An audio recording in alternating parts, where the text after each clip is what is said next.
Welcome everybody. Hopefully you should be able to hear us and see myself here, and you'll see the other panelists as we go through tonight's talk. So you're very welcome to the Teagasc Kerry Limerick Dairy Breeding webinar. My name is Claire McAuliffe and I'm a dairy advisor based out of the lovely Listowel office. I'm going to hand you over to Nora O'Donovan now from Teagasc Tralee, and Nora will take us through EBI targets and using sire advice. Okay, thank you, Claire. Claire, my name is Nora O'Donovan, as she said, working out of the Tralee office as a dairy advisor. So what I'm going to cover is EBI targets, sire advice, and beefing up your 2023 calf crop. So how are you going to push on the genetic potential in your herd this spring? So I suppose, what do we want out of the cow of the future, right? So this is straightforward enough. We want her to be productive. We want her to be fertile. So we want her to last for 5.5 lactations with a 365-day calving interval. We want this cow to be healthy. So there is a health sub-index in the EBI, and just as a separate, there is a standalone traits for liver fluke and TB, if that's something that you want to look into further on a separate list. So we want these cows to be healthy. The next one then is we need them to be carbon efficient, and we also want to produce a quality calf out of the dairy herd as well. So these are the 2022 bull selection targets that we've chosen, or that we've working off for this year.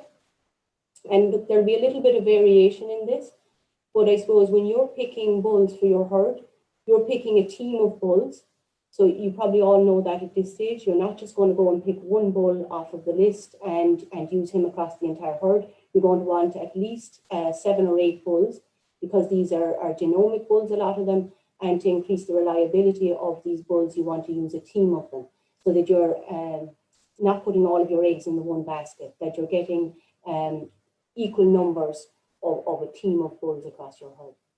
So looking at these targets then, we're starting off, the EBI is the first target that you're looking at. So I suppose if you have a minimum threshold, first of all, so that no bull is going to be lower than your minimum threshold, and that your team average then will be higher than that. So within the team, we're suggesting that you pick bulls that are at least 200 euros in EBI, and that you're actually looking for a team average of 280 euros.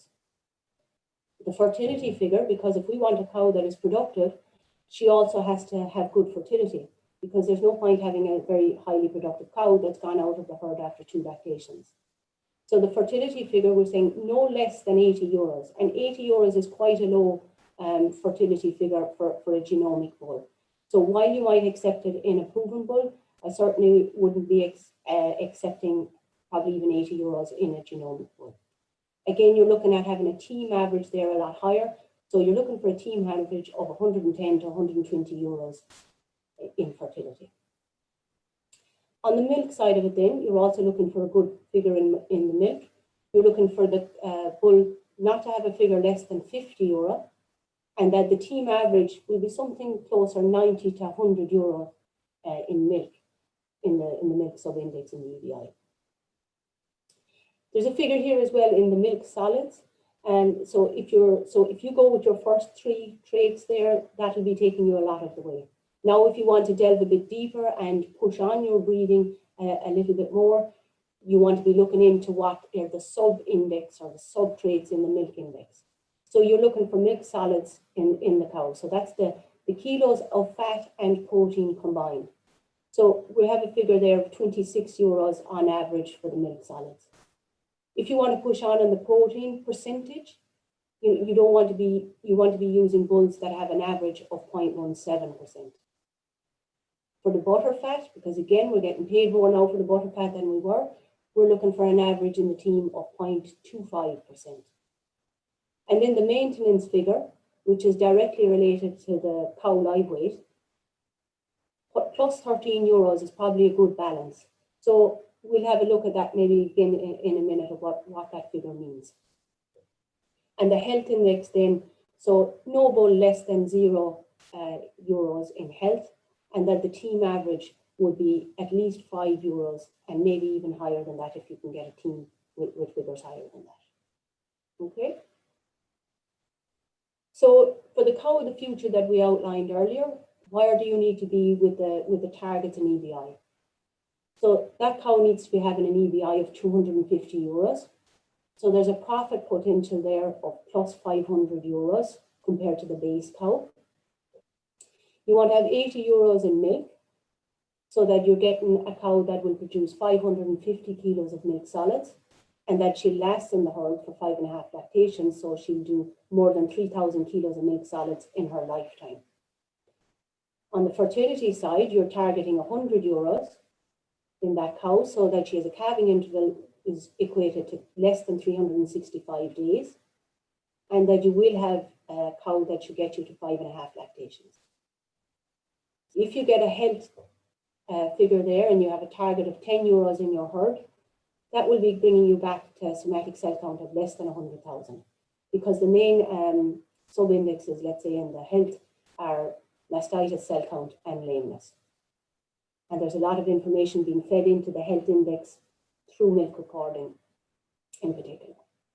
And then on the maintenance figure, as I said, directly correlated to live weight. So if you have a figure of 10 to 15 euros, that's giving you a mature cow live weight of 590 euros or kilos if you're at 10 euros. And the higher maintenance figure will be a smaller cow. So if you have a maintenance figure of 15 euros, that cow will weigh less. So she will require less feed than the cow that weighs 50 kilos more than her. Okay.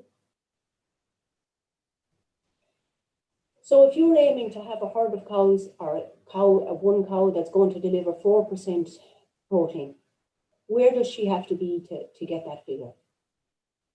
So this table here, it correlates back from the EBI PTA figures that are within your own EBI, and taking a multiplier back then as correlated on the milk recording. So this multiplier was done across thousands of cows, and it helps us identify then if your PD for X is whatever it is, and you multiply it by this figure and add the bottom figure, that will work out what I expect your actual fat and protein percentages to be on the ground. So I go out to you in the morning, I say, okay, your PD for fat is this, so I think you should be getting your fat of whatever. So if we have a herd average fat PD, so the predicted fat of 0.28, you multiply that by 3.72 and you get 1.04. If you add on the 3.97, that'll give you a predicted milk in your herd of 5.01%.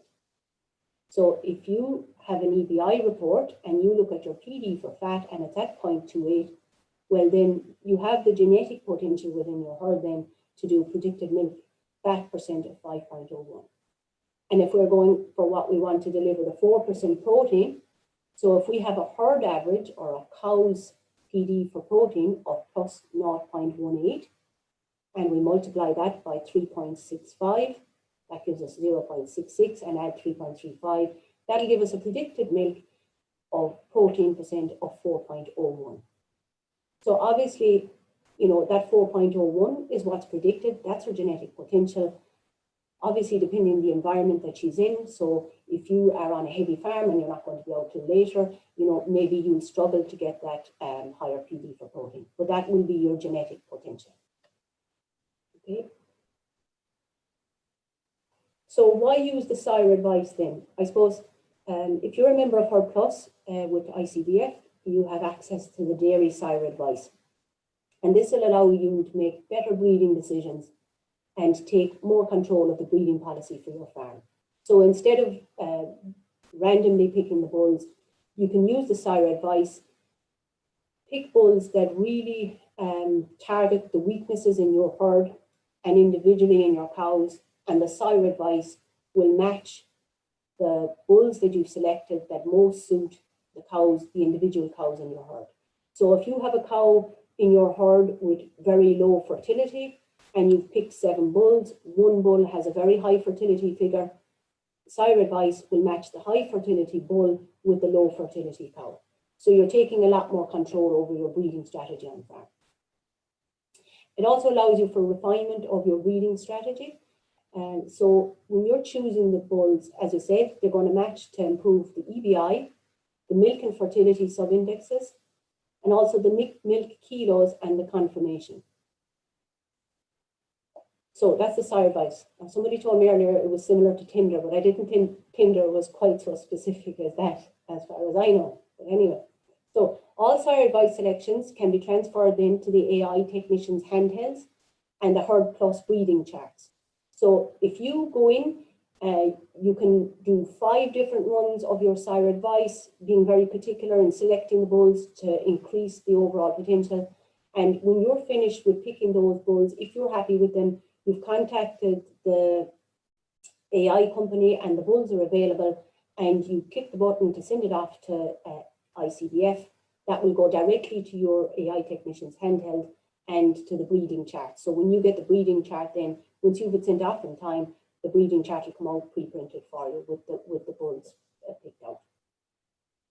So that obviously will lead to efficiency at the time of breeding because your bulls are all laid out for you on the chart.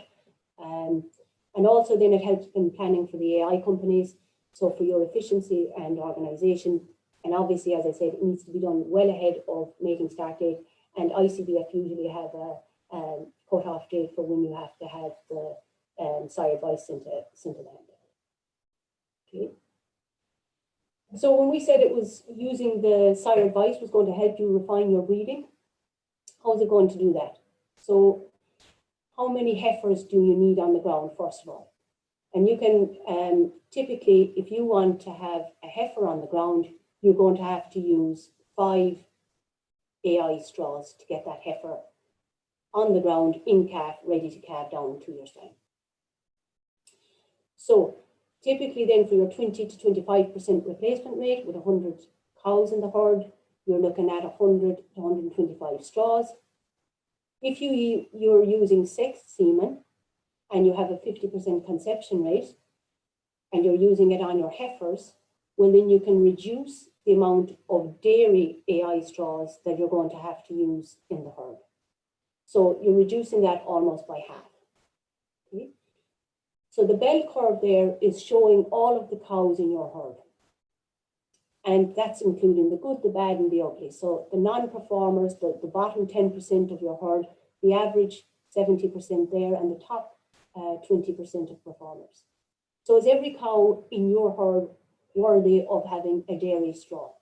Or really, if you want to push on your breeding strategy and really improve your EBI, do you not breed that bottom 10% of cows in the herd?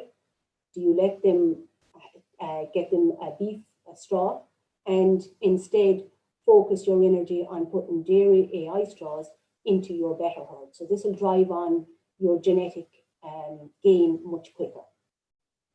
So again, the herd plus sire advice will allow you to choose the herd or the cows that you want to breed to dairy AI. So if you're selecting cows for dairy AI, means that there's going to be cows in there that you don't want to use dairy AI on, and they come in heat in the first week of breeding. Well, you're going to be using beef AI from day 1 of the breeding season. And this will allow you to add value to the 2023 calf crop by breeding to high quality beef AI, but also improve the quality of the dairy replacements that you're breeding. So that's really a win-win situation for you. And that's something that most people that have, not expanding now from now on, they have, they're not needing as many dairy heifers on the ground.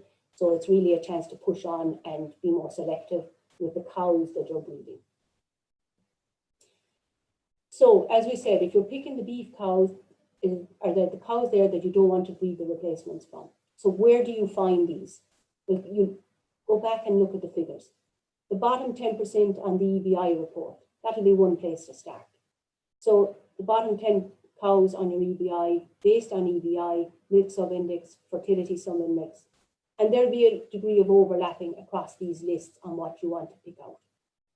So the lifetime performance report from the milk recording is also there. And in the cows that are +3 lactations, the bottom 20% of cows in those will also be highlighted. So if you look across your milk recording report, the lifetime performance one, and straight away it'll highlight to you the cows that are in the bottom 20%. And you can start ticking off then, well, are these cows that I want to be breeding to or not? And again, that will add value to the 2023 calf crop while breeding to high quality beef AI. So what can selectivity do? So this is